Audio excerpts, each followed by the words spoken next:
You're up anyway, so how about listening to a little talk about using exercise to improve your sleep?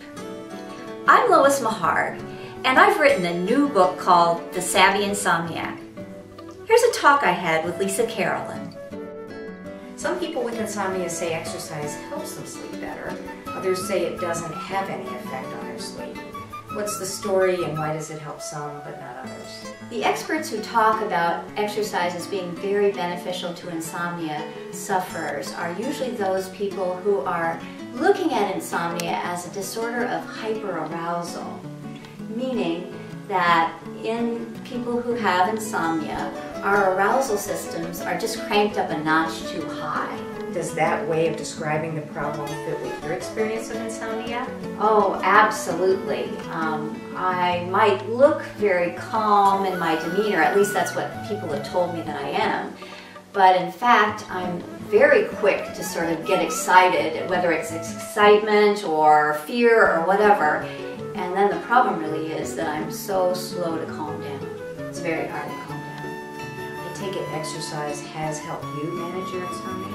Well, yes, it has, but it wasn't apparent at all at first that it did. I used to go jogging quite a lot, and on some days after jogging, I would sleep really well, like, oh, this is great. But on other days after jogging, I wouldn't sleep well. So there didn't seem to be a pattern. What changed to convince you that exercise worked? When I started keeping a sleep diary was when I started to see a pattern.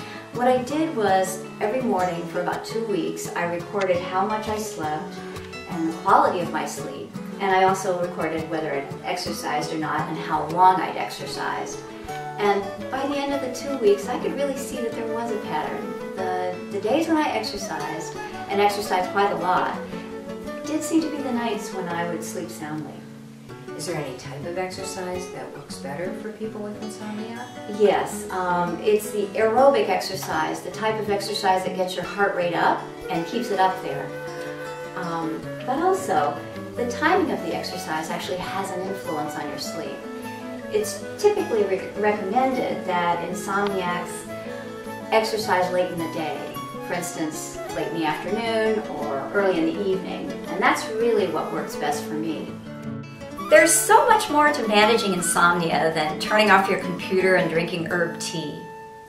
If you want a bigger picture and if you're serious about improving your sleep, check out The Savvy Insomniac.